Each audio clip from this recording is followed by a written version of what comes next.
미가라는 이름은 미가야후라는 이 표현의 줄임말입니다. 여호와 같은 이가 누구인가 라는 뜻입니다. 미가서 1장 1절에 보면 미가라는 사람을 모레네 사람이다 라고 언급한 이외에는 미가에 대해서 알려진 것이 전혀 없습니다. 이 모레셋은 예루살렘 서남쪽에 한 40km 떨어져 있는 곳입니다. 아주 시골 마을인데, 미가의 이 동시대 사람이 이사야인데, 이사야는 왕궁에서 활동한 선지자이고, 이 미가야는 시골의 아주 작은 마을에서 활동한 이 선지자입니다. 미가는 이 유다의 왕들 요담과 아하스와 히스기야 시대인 주전 8세기에 활동한 선지자입니다. 미가보다 조금 이 앞선 선지자 아모스가 활동할 이 시기에는 주변 강대국들이 4분이 있었습니다. 그래서 이 팔레스타인 지역에 대해서 눈을 돌릴 수 없는 시기여서 비교적 200년 동안이라 안정했고 또 부를 많이 축적했습니다. 그런데 이 미가가 활동할 시기에는 이 아수르 제국이 힘을 얻으면서 점점 영토를 넓혀갔습니다. 팔레스타인 이 지역도 아수르의 영향권 안에 들어갔습니다. 북이스라엘도 이 아수르 제국에 침략당하고 그리고 멸망하였습니다. 아수르의 영향권에서 이 아수르에게 조공을 바치고 그리고 우호적인 이 관계를 유지하거나 아니면 바벨론이나 애굽의 손을 잡아서 아수르를 견제하려고 그랬습니다. 이런 상황 속에 아수르에게 조공을 바치기 위해 백성들은 더 큰 어려움을 겪었습니다. 지도자들은 자기의 이익을 위해 백성들을 쥐어짰고 불의가 더욱더 심각했습니다. 이런 시대적인 모습은 정치가들이나 그리고 사회 지도자뿐만 아니라 종교 지도자들에게도 마찬가지입니다. 요담은 여호와 보시기에 정직하게 행하였다고 하나 산당을 제거하지 않았다고 성경이 말하고, 아하스 왕 시대에는 더욱더 우상 숭배가 행하여졌다고 이야기합니다. 히스기야는 이전 왕들과는 달리 산당을 다르지만 산당을 제거하고 신상을 깨뜨리고, 그러나 성전을 청결하게 했지만, 그러나 유다의 죄악이 너무나 뿌리 깊어서 근본적인 변화를 일으키기에는 부족했습니다. 이런 시대적인 상황 속에 오늘 본문은 하나님과 언약을 맺은 이스라엘 백성들은 이 땅에 하나님의 공의를 실현할 사람들이지만 실상은 그렇지 못했습니다. 공의가 있어야 될 그곳에 죄악이 가득했다라는 겁니다. 이러한 이스라엘의 모습을 미가 선지자가 오늘 고발하고 있습니다. 오늘 본문 1절과 2절은 주로 지도자들을 중심으로 그들의 죄악을 지적합니다. 우두머리들과 통치자들은 바로 지파를 정의로 다스리고 재판해야 될 자들입니다. 그들은 정의를 알고 실천해야 될 자들입니다. 그러나 오히려 앞지 않은 자들이 되었습니다. 우리 3절에 보십시오. 살을 먹으며 그 가죽을 벗기며, 이 말은 압제에 흔히 사용되는 표현입니다. 압제가 심각했다라는 표현입니다. 무엇보다 정의와 공의는 하나님의 백성들이 지켜야 될 아주 중요한 본분입니다. 1절에 본분이 아니냐 말하지 않습니까? 그러나 불의가 가득합니다. 그래서 징계를 받습니다. 그 징벌이 무엇입니까? 우리 4절 보십시오. 하나님이 이렇게 징계하십니다. 읽겠습니다. 시작. 그때 부르짖을지라도 응답하지 아니하시고 그들의 행위가 악했던 만큼 그들 앞에 얼굴을 가리시리라. 하나님 뭐라고 하십니까? 하나님 뭐라고 하십니까? 너희들이 나에게 부르짖을 때가 있을 거다. 너희들이 고통 가운데 있을 때가 있을 거다. 그런데 하나님 뭐라고 하십니까? 너희 목소리 안 듣겠다. 너희가 죄 지은 만큼 내가 안 듣겠고, 그리고 죄 지은 만큼 내가 얼굴을 너희들에게서 가리겠다. 하나님이 얼굴을 가린다는 것은 거부하겠다라는 겁니다. 보기 싫다라는 거예요, 너희들. 누가 만나러 갔는데 얼굴을 휙 돌리면 어떻게 되는 겁니까? 보기 싫다라는 거잖아요. 하나님이 듣지 않고 보기 싫다. 이것만큼 더 무서운 징계가 있습니까? 없습니다. 5절부터 이제 8절까지는 거짓 선지자들의 죄를 지적합니다. 5절에 보면 이 평강이라는 단어가 나옵니다. 이 평강, 샬롬입니다. 이 전쟁 용어입니다. 샬롬은 단순히 전쟁이 없는 상태가 아니라 여전히 전쟁이 있지만 하나님과의 관계를 통해 나오는 평강입니다. 샬롬. 하나님이 나와 함께 하시니까 어떤 전쟁 가운데도 내 마음이 평안하다. 그때 샬롬 하는 겁니다. 그러나 문제는 이 거짓 선지자들이 하나님과의 관계 회복과 순종에는 관심이 없고 오직 자기 유익을 위해서 샬롬을 외쳤다라는 겁니다.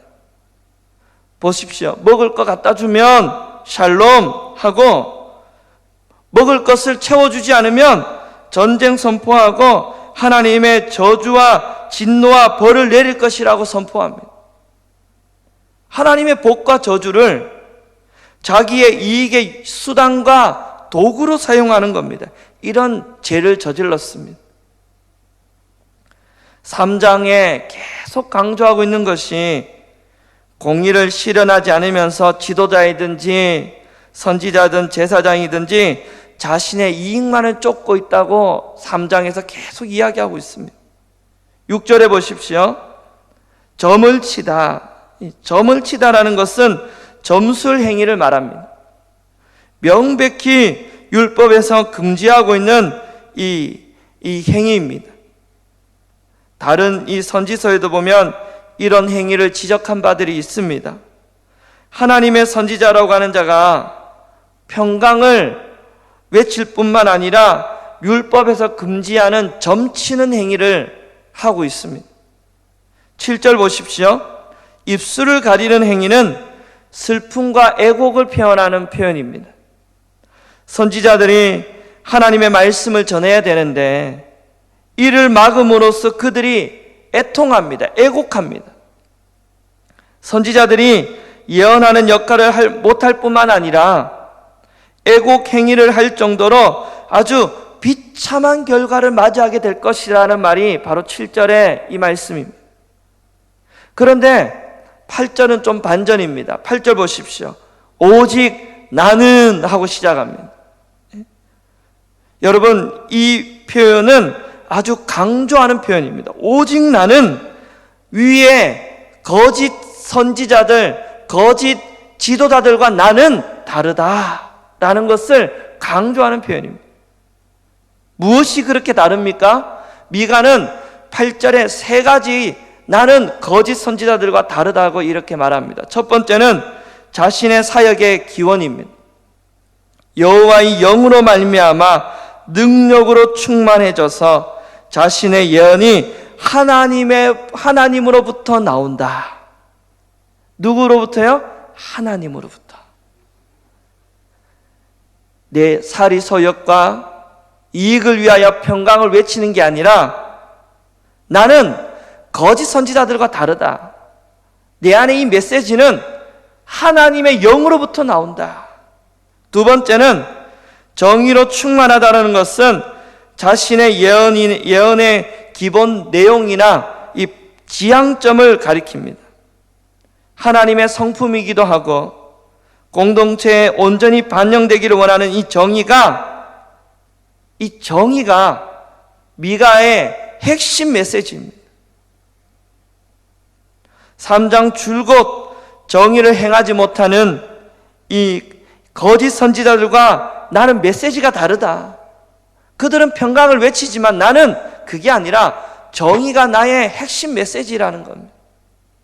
그리고 세 번째는 자신의 주된 역할은 이스라엘의 죄를 선포하는 것이다.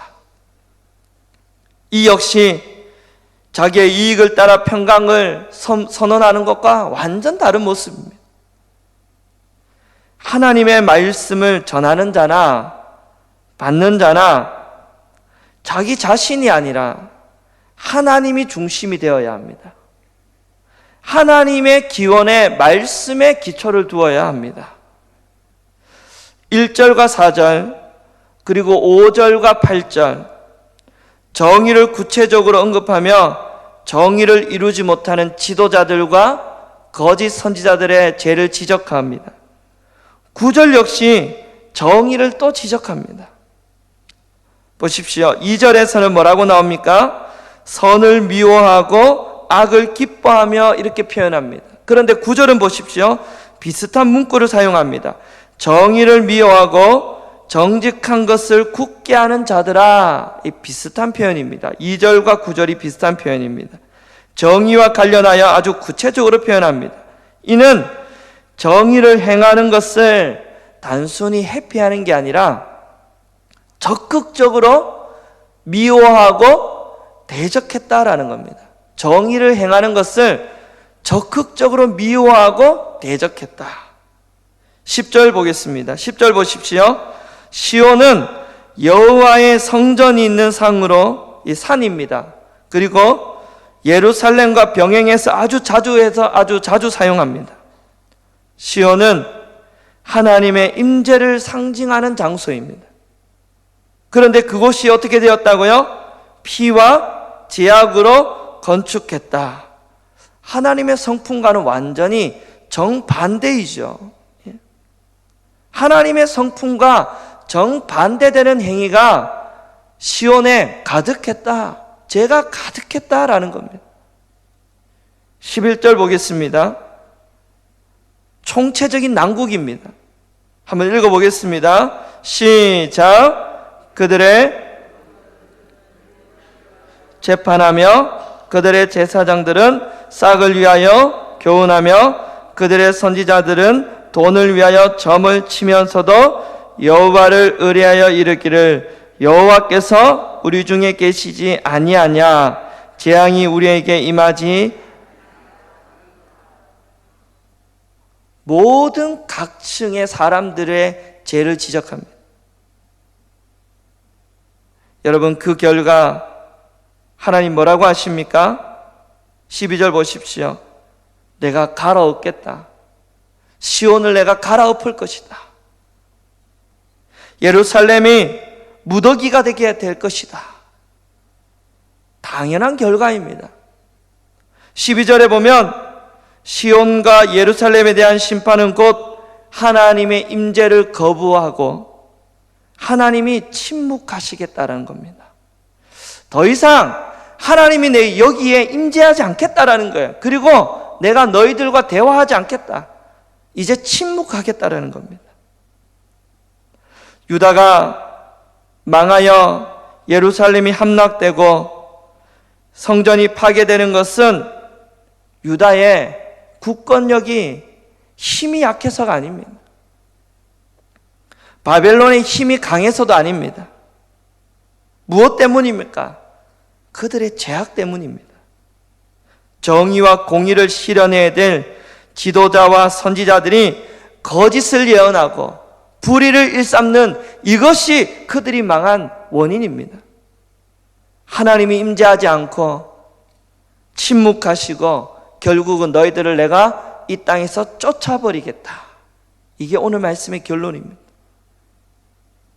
사랑하는 여러분, 저는 이 미가서 말씀이 오늘이나 그때나 상황이 비슷한 것 같습니다.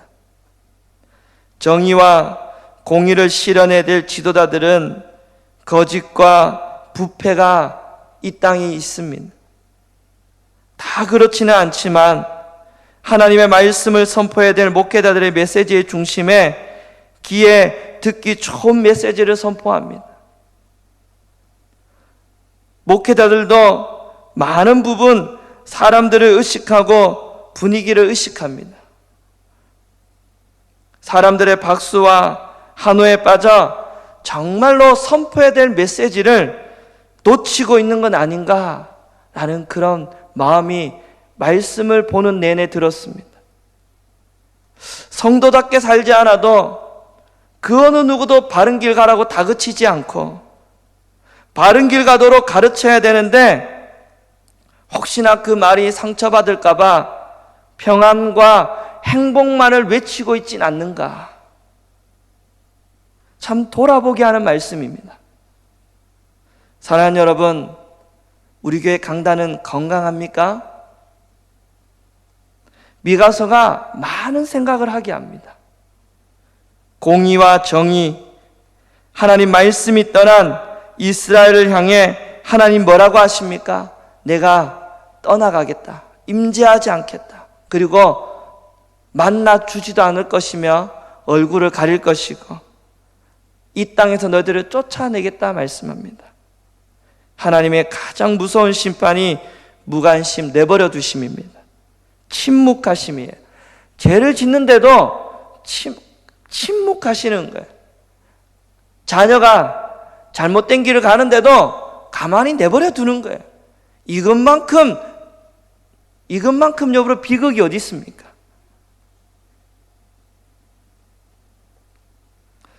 여러분, 오늘 이 말씀을 기억하며 이 새벽에 함께 기도할 제목은 너무나 명확합니다. 하나님, 이 땅에 정의와 공의가 실현되게 하여 주옵소서. 이 땅에 하나님의 말씀이 온전히 선포되게 하여 주옵소서. 미가처럼 자신의 메시지가 아니라 여호와의 영으로부터 나오는 하나님의 말씀이 선포되고 정의가 선포되고 죄를 선포하게 하여 주옵소서.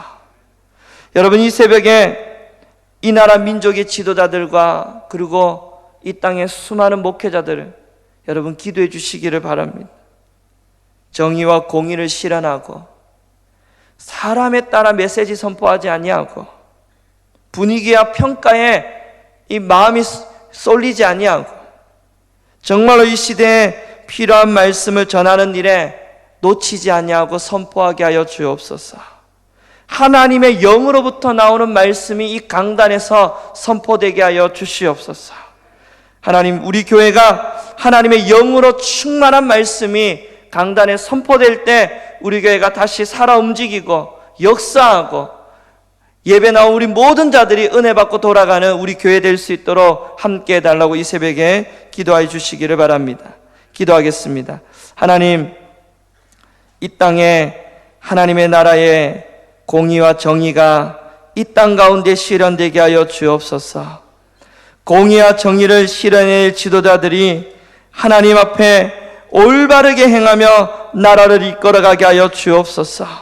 주님, 또한 하나님, 이 땅에 교회의 모든 하나의 영적인 지도자들이 하나님의 영으로부터 나오는 말씀을 선포하고 하나님 회개를 선포하고 이 시대에 꼭 필요한 말씀을 선포할 때 우리 모두가 주님 앞에 집중하는 그런 은혜가 넘치게 하여 주시옵소서. 감사하며 예수님 이름으로 기도합니다.